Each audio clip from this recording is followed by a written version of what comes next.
Welcome to Midlife Masters, the podcast where we help you rediscover your spark and thrive in life's second chapter. I'm your host, Anthony, and I am in midlife. I'm also in what some would call a spiritual awakening. Yeah, that's been really fun. It's caused a lot of emotional swings of sadness, anger, loneliness, resentment, and also feeling a little bit helpless and hopeless. I'm here to help you navigate through these wonderful feelings and mood swings. Each episode will uncover real stories, science-backed strategies, and heartfelt wisdom to guide you back to your passions, your values, and your authentic self. Whether you're longing to reconnect with your dreams, deepen your relationships, or find more meaning in your career and everyday life, you're in the right place. This is your invitation to remember who you are and create a future that lights you up. If you're ready to move from feeling lost to truly living, your journey of rediscovery begins now. Want more? Subscribe or like to Midlife Masters and join us on YouTube. Hello and welcome to the show. Today we are talking about labels. The labels that we apply to ourselves. Most of them are negative. So that's all the stories that we create in our minds, and then we slowly believe or think that they are true. Welcome to episode 129. So labels. What are the labels that you have assigned to yourself? What kinds of things do you have running through your mind that are negative, and you just pick up the label and you run with it? And those are things like, I'm not good enough, I'm not tall enough, I'm not thin enough, I'm not in shape enough, in relationships, I'm not loving enough, I'm not supportive enough. Maybe in the job or the career or the workplace, I don't do enough, I'm not smart enough. Or maybe it's in school. I'm not smart enough, I don't get good grades, I don't ask enough questions, I don't have enough answers. You name it. What are the labels that you assign to yourself, and how true are they? So if you just take 5 seconds and you sit in silence and you think, what am I labeling myself right now? Or what did I label myself earlier today or last night or yesterday? I'm not doing a good job. I'm not making enough money. I'm not at the place I want to be in life. My family doesn't love me. My friends don't care about me.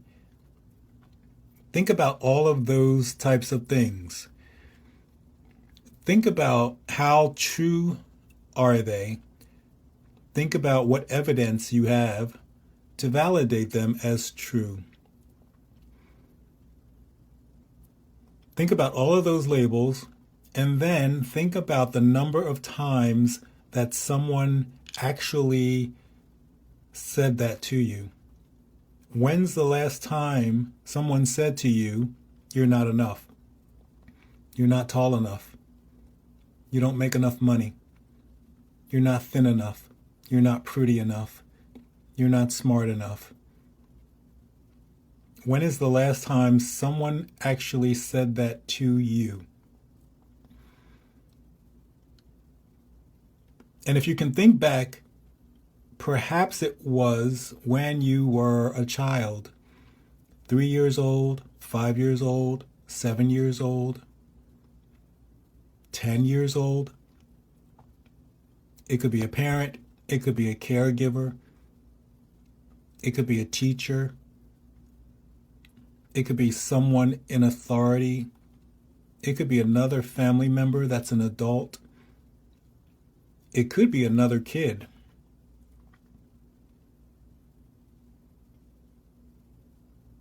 And then think about how you can look at that period in your life when you were a child, and now look at this period in your life, and just make the contrast and the difference. That was then, this is now. I was a child, now I'm an adult. I was 5 years old, now I'm 35 years old. Whatever it is. See if you can make that separation. So then once you make the separation, start looking for validation in the now of if those labels are true. How are they true, and what evidence do you have?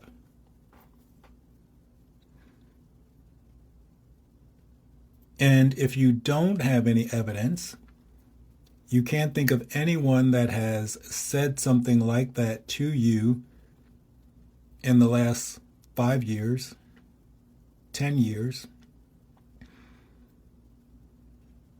then why are you adding those labels to yourself? Why are you labeling yourself in that manner? And if it's something that every time you think about it makes you feel sad or angry or any other negative emotion, that's your indicator that what you are thinking about yourself is false. It's not true.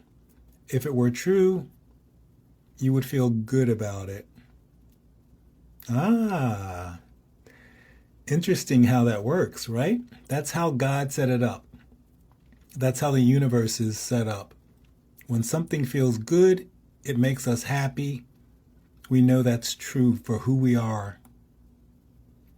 When something feels bad, it makes us sad or angry or unhappy or a negative emotion. It's false. And it's something that we've created in our mind. I'm running the tape of I am not, whatever it is. Insert the word.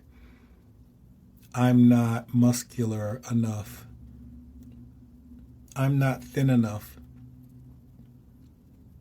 I'm not smart enough.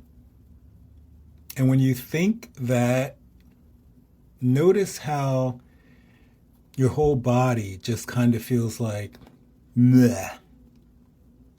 Like, oh, that feels like shit. But at the same time, we get into those patterns, we get into those habits, and our body starts to feel like this is normal. Oh, I know what this is. She does this all the time. He does this all the time. He always thinks I'm stupid. He always thinks we're fat. She always thinks we're not smart. So then your body starts to recognize that as familiar. It starts to feel more comfortable to you. So then you start to do it more and more because now you're in a loop. You're in a pattern. It feels familiar. Your body is okay with it. And now consciously, you don't really realize it, and it runs under the surface. And all of those things run and they hold us back. They stop us from taking the next step in life to our true authentic self. They stop us from going on the date. They stop us from applying for the job. They stop us from making the call or sending the text and saying, hey, I was thinking about you. Hey, I need you. Hey, I love you. Even speaking up for ourselves, because we make a false story about that as well. Oh, well, it must be true. So I'm not going to call the person and say, hey, that thing you said about me was not true and it hurt me. Instead of doing that, we just kind of accept it and we keep running with it. So we have to realize, especially if it's something said in childhood, What state of mind was that adult in? What state of mind were those adults in? How were they hurting? Why did they need to put us down so that they could feel better? Because that's exactly what it is. Whether it's, I need to make you feel small so that I feel more powerful, or I need to make you feel like you're not enough because I don't feel like I'm enough and I don't want you to be better than me. So I'm going to put you down. I'm going to call you something that makes you feel bad about yourself because I feel bad about myself. And of course, that could be friends and family that we have as adults. But just understand, regardless of the point in our lives, it's still the same energy. It's the mirror of that person's self-consciousness and negativeness about themselves that they are projecting onto you. So hopefully that helps you feel a little bit better. That person was going through something. They felt small. They felt weak. They felt powerless. And they felt the need to project that onto you. So they called you a name. They labeled you. They made you feel bad because they feel bad. So if you look at it that way, hopefully it helps you accept more of why and how the labels that you're adding now are not true. So just kind of sit with that. Think about why the labels you're adding are not true. Feel that in your body. Say that over and over again in your mind. And then at the same time, take something like that you know is true. I'm a great worker. I'm a smart girl. I'm a good parent. I'm an athlete. I always score well on my tests. I got the job that I really wanted. So you accomplished those things. You feel good about those things. So start focusing more on those things. The things that you've done right, the things that feel good, the things that you're happy about, the things that bring you satisfaction, fulfillment, joy. So if we looked at your last month and you had 100 things over a month that helped you feel good and helped you feel happy and helped you feel connected, and then you had one thing where someone said, wow, you really don't look good in that dress. Or wow, you really dropped the ball in that meeting. Our brain is going to focus on that.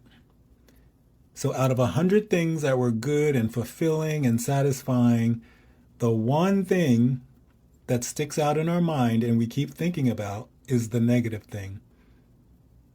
Oh, well, that person said. Oh, well, they told me. And in some cases, it may not even be something that someone said.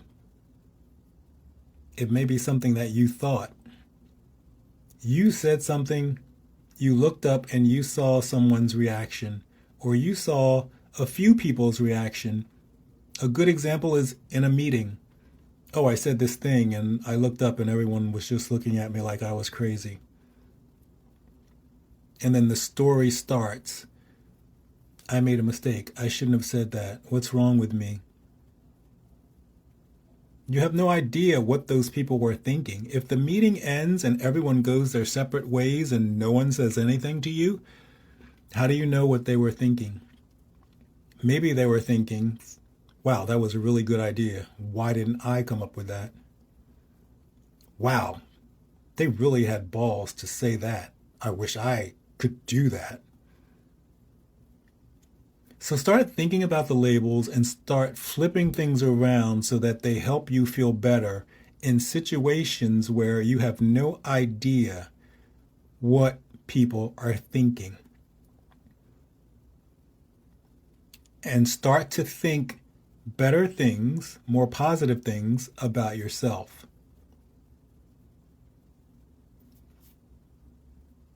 And if you're interested and you want more information, I've also put up a YouTube video about this same topic. And there are 3 steps in the video that are different than the 3 steps in this episode, but both of these steps work in different ways to help you get out of labeling yourself, get out of the negative loops, and to help you start seeing how you assign labels when you have no evidence or no validation of them being true. Do you have questions on how to do this better? Send your question to me in fan mail, which is located in the show's comments. If you like this episode, please share it with someone that you think might benefit from it. Stay conscious and aware of what you're thinking and feeling, not just in your mind, but in your body. I'll talk to you in the next episode. All right, that's today's episode. Thank you for listening to Midlife Masters. If today's conversation sparked something for you, we'd love to hear about it. Remember, you can subscribe or follow for the latest episodes and connect with me at anthony-johnson.com or at Midlife Masters on YouTube. If you found this episode meaningful, consider sharing it with a friend or leaving a review. It helps others discover the show. If you have a question, send it to me via fan mail located in the show's description, and I'll be sure to answer your question on an upcoming episode. Until next time, master your mind and master your life.